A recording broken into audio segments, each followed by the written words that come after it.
The one downside to the setup is the mirror in the back sort of reveals exactly what I'm wearing.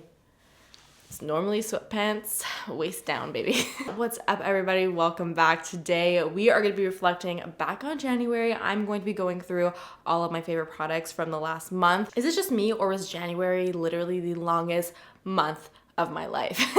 It feels like January was like a year in and of itself. So I'm pretty happy January is finally done. About time. As you could probably tell, I'm wearing no makeup on my face. So as per usual, I like to do get ready with me for my favorites so that you guys can actually see what the products look like in action so that you get a better idea of what they're like. I hope you're gonna enjoy it. Don't forget to let me know all of your thoughts down below. Let me know your thoughts on the products that I'm gonna be talking about today. And please let me know some products that you were also loving in the month of January. I would love to get some of your recommendations. Of course, it gives me a big thumbs up and subscribe if you want to join the fam. So without further ado, I'm gonna zoom you guys in.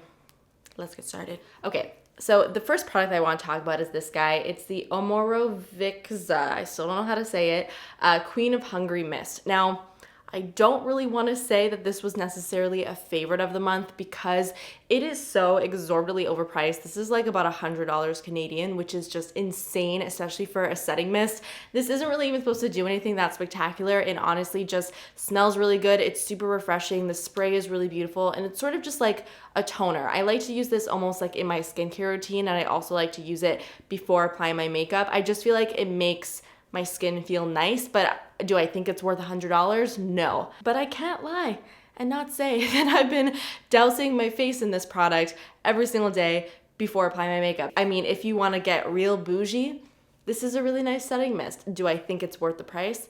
No. Do I like it? Yes. I have a lot of emotions about the setting spray, obviously. It just smells so good. For my primer slash moisturizer, I'm going to be using this guy over here. Now for the last, I would say like month and a half, I've been using the La Neige Water Bank Moisture Cream mixed with the La Neige Dual Layer Face Oil. I still love these. I still use them a ton. I just feel like that little combination of skincare products just works so well underneath makeup, but I have been trying to use other things just so I don't keep on recommending the same thing. And I finally got to try the Bobbi Brown Vitamin Enriched Face Base. Now, this is a product that's been around for quite a while. I've heard a lot of people talk about this, and I honestly didn't really think that this would be that great. I just like sort of wrote it off as just a simple moisturizer, nothing too special, but I actually feel like it works really well, especially underneath makeup. It's definitely a very moisturizing product. It's a little bit on the thicker side, but at the same time, I feel like this product actually does a really great job of giving my skin a really nice smooth canvas for me to put everything else on top of, more so than just a regular moisturizer. I am still, however, going to be applying a little bit of my face oil with that as well, just because, like I said, my skin is just so bad right now as far as dryness goes. So I've been really liking layering oils with my skincare every single day. So I'm just gonna take a little bit of that and just sort of press that into my skin. I honestly should have put the oil first and then the Bobbi Brown moisturizer, but it's not a huge deal. We are not done with skincare yet. I have also been really loving this Clarins Hydra Essential Moisture Replenishing Lip Balm. And I believe I have spoken about this before.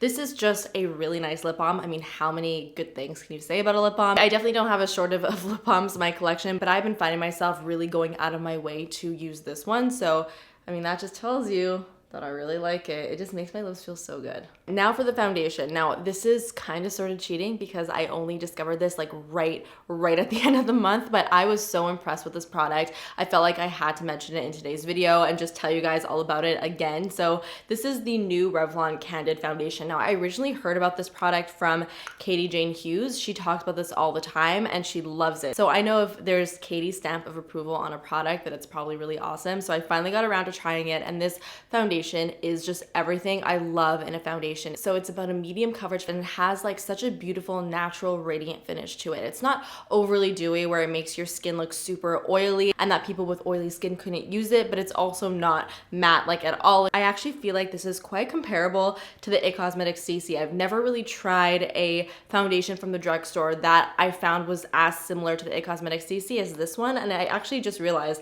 that it's also very similar packaging. It's a tube with a little pump. This color 200 Nude matches me perfectly, and that shouldn't be a reason why I love it so much, but it totally is, because it's always so hard to find a foundation that just matches your skin perfectly, and when you find that, it's just so satisfying and so nice. I actually have a brush favorite as well for the month. This is the Fenty 110 foundation brush, and I have been using pretty much only this to apply my foundation lately, and I've been really enjoying it. I feel like this foundation brush just does such a great job of applying foundation without making it look streaky, and it just applies everything so nice and evenly and seamlessly.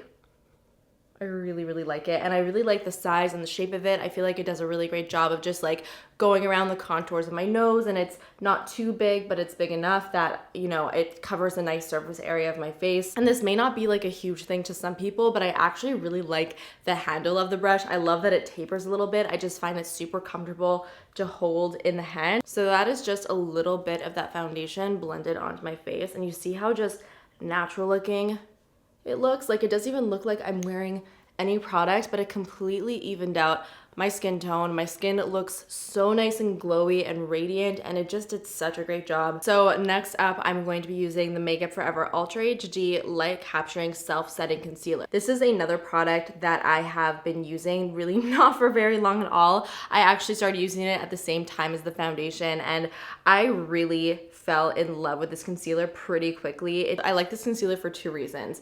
First, it has really great coverage, but the actual texture of the product is super thin. It's not like the Tarte Shape Tape that has that coverage, but it's definitely like a little bit of like a thicker product. This is super, super thin, so it really doesn't look heavy underneath the eyes. It also blends into the skin so easily. As you can see, I'm not even using a brush, I'm using my finger, and it's just melting and blending into the skin with no problems at all. The second reason why I love this concealer, it says it in its name, but it is self-setting, and that is a dry skin person's dream. You guys know I like to avoid powder as much as possible because I just don't like the way it looks on my skin, especially underneath my eyes. Like, not having to use powder is just sort of ideal. So even though like foundation, this hasn't been a staple in my collection for that long, I could tell almost immediately that this is going to be concealer that I am going to be using over and over and over again. So if you've been following me on Instagram, then you probably know I've been on a hunt for a cool toned eyeshadow palette. Now, update, still haven't found anything that amazing, and I'm still on the hunt to create like a perfect single eyeshadow cool tone palette, so stay tuned for that. But as I was going through my own personal collection, just trying to see what I had, if I was like missing anything that could work well as a cool toned eyeshadow palette, I came across this guy over here. This is the Lorac Pro 2 palette, and I opened it up and I was pretty pleased to see so many nice cool tones in here. And it's been really difficult to find a good cool tone palette that isn't super like washed out and boring. I find a lot of cool toned eyeshadow palettes are just really dull, and what I'm looking for in a cool tone palette is richness, and I feel like that's very difficult to find. So this is not perfect. There are still cool toned eyeshadows that I'm missing that I feel like just don't even exist. I feel like the only solution really is to create my own palette, but that's a whole nother story. All the shades in here are just so pretty, and I've just been getting a lot of use out of this recently because I really haven't been able to find any other great cool tone palette. So I'm first gonna start off by taking Buff, which is this cream shade, and on a fluffy brush, this is my Smith 232. I'm just going to put that on my brow bone to my crease. Then I'm gonna take the shade Light Brown, which is that guy over there, and I'm gonna buff this above my crease. I find for me, even when I do more cool tone looks, I do like to use a shade that leans a little bit more on the warmer side as my transition shade, because sometimes if you use only cool tones, it can look a little bit dull and a little bit lackluster. So I find that just by adding that hint of warmth just above the crease, just to add like a haze of color there, I feel like makes such a big difference. And it doesn't have to be like a fiery warm color. Just something that's a little bit more like neutrally warm works perfectly fine, and I find that it makes like such a big difference. Now I'm gonna go into a smaller blending brush. This is my JH14 from Morphe, and I'm gonna go into Cool Gray, which is probably one of my favorite shades from this palette. It's just such an interesting color, sort of like a purpley gray shade. And I'm just gonna pop this into my crease. And you see how nice that color shows up? That's what I love so much about Lorac eyeshadows. I feel like the pigments are just pretty intense, but they blend super easily. Like, they're very powdery eyeshadows, which can be a bad thing depending on how you look at it. But I find because they are a little bit more on the powdery side, they just blend really, really easily.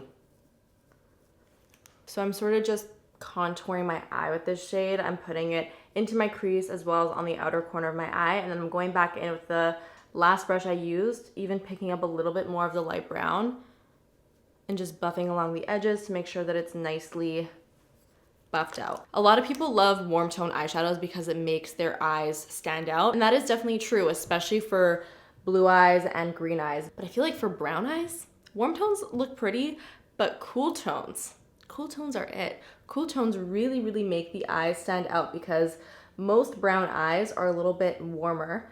So if you contrast them with cool tone shades, they're gonna pop. You see where I'm getting at? Okay, now I'm gonna go into an even more precise blending brush. This is my Persona eyeshadow brush, and I'm going to go into the shade Plum, which is this guy over here. It's another matte shade. And I'm just going to use this right on the outer corner of my eye just to really deepen things up. I'm now gonna take the shade Chrome, which is such a pretty sort of like medium tone silver. And with my finger, I'm gonna just pop this on my lid. Now I do sort of wish the metallics in here had a little bit more punch to them. They're not super crazy like sparkly metallic shades. They're pretty tame, honestly, for a metallic shade. I'm now gonna take the shade Snow, which is like a slightly metallic white. And I'm just gonna put that more on like the inner corner of the eye. Not really like on the tear duct area, but on the actual inner corner. Just to brighten it up a little bit. I can't help myself. I need to like zhuzh up this eye a little bit and add a little bit more sparkle. So I'm gonna be taking this MAC Shiny Pretty eyeshadow in the shade Just Chilling, which is pretty much just like a pure silver color. These eyeshadows are really intense. They're pretty metallic and very sparkly. There it is swatched on my hand. It's something else. So I'm gonna pick up a little bit of this on my finger and then just lightly dab it on the silver part of my lid. And this is just gonna add the perfect metallic sheen that I felt like I was missing.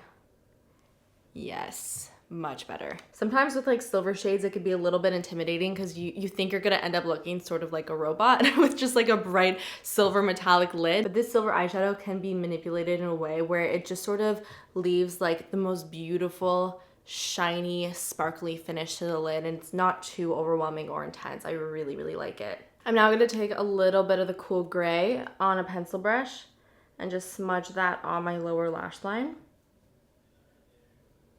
Make sure I'm connecting it right at that outer corner. Okay, next up, let's move on to eyeliner. Oh my God, I've been loving this so much. I never ever thought I would be able to find an eyeliner that would compare to the Marc Jacobs Highliners.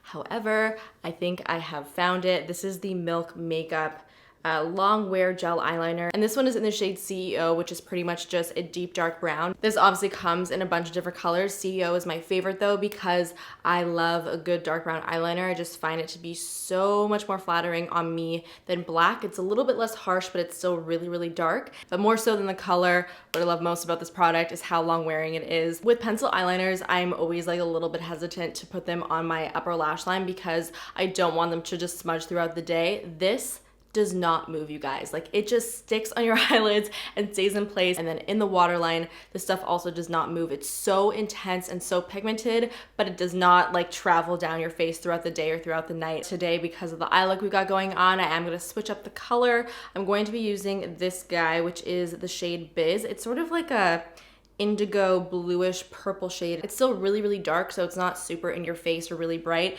It's again like even almost black, but it has that bit of color, which is actually gonna make your eyes pop quite a bit. So I'm going to apply this right in my waterline. Like, I feel like that just instantly made my eyes pop so much. I love that color. I haven't used this one yet, actually. I'm also just going to take a little bit of this and sort of just smudge it right on my upper lash line. They're really easy to manipulate as well. So once you apply it, you have a little bit of like leeway to go in with the smudger that's on the other side of the pencil and just smudge it out, and it will move. But then once it sets down, it's not going to move anymore. Time for mascara. Now I am talking about something that's not the Hourglass Caution, believe it or not. And the CoverGirl Exhibitionist Mascara is a new one from the drugstore that is so awesome. It does a really good job of making my lashes look very intense and dramatic. It like adds a lot of volume right at the base of my lashes, and then it lengthens them quite nicely. But I feel like this is a real superstar for volumizing. And it also doesn't smudge or flake, which is, you know, a huge plus, because nobody likes raccoon eyes. So now I'm just gonna go ahead and do my brows off camera. I don't really have any like new crazy brow favorites of the month, so I'm just gonna use some old faves, Precisely My Brow from Benefit, and then the Benefit 24-hour brow setter. So I'm gonna do that, and then I'll be right back to finish off the rest of the face. Okay, I totally forgot to talk about my favorite liquid eyeliner of the month. I have used this quite a few times in past tutorials, so even though I'm not gonna be applying it on my eyes today, I will link some other videos that I have actually used this product in, but this is probably my new favorite liquid eyeliner. It is the Benefit Roller Liner Eyeliner in black. Just to put it really simply, this is just a very intensely black liquid eyeliner that's pretty matte, which I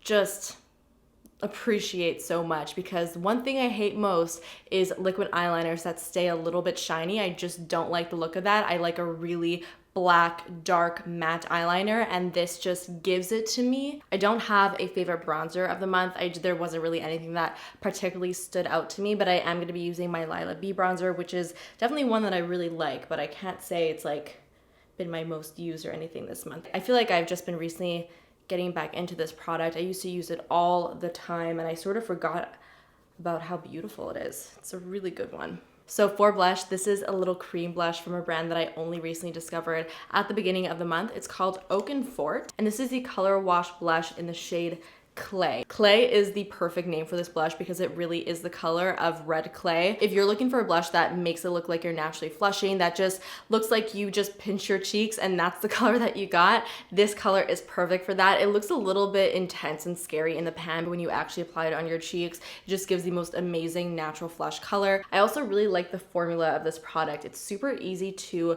manipulate, so I don't really have like any problems blending it out. I don't even really feel like I have to go in with like a brush or a beauty blender to get it to blend seamlessly into my skin. It sort of just melts into the skin really, really easily because it's quite an emollient product.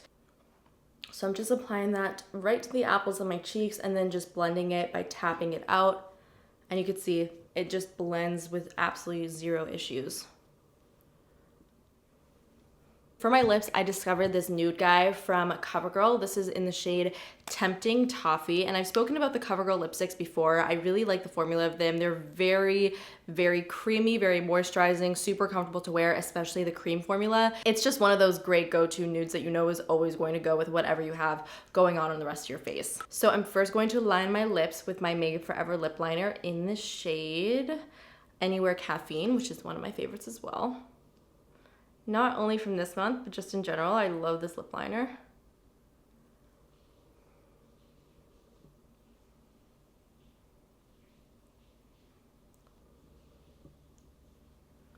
And it matches the lipstick perfectly. And there you have it. Almost forgot about my highlighter. I am going to be using my Nude Sticks Hey Honey Cream Highlighter. This is nothing new or very exciting. I've spoken about this product quite a bit, but it simply has been my most used and most favorited highlighter of the month for sure. I pretty much use it every single day. I just love this because it doesn't really add much color to the tops of cheekbones. It just adds like a really, really soft golden glossy sheen. So guys, that is it. All of my favorites from the month of January are now sitting on my face. So friends, that finishes off today's Get Ready With Me with all of my favorites from January. I really hope that you liked it. Don't forget to let me know all of your thoughts down below, and I will see you in the next one. Bye.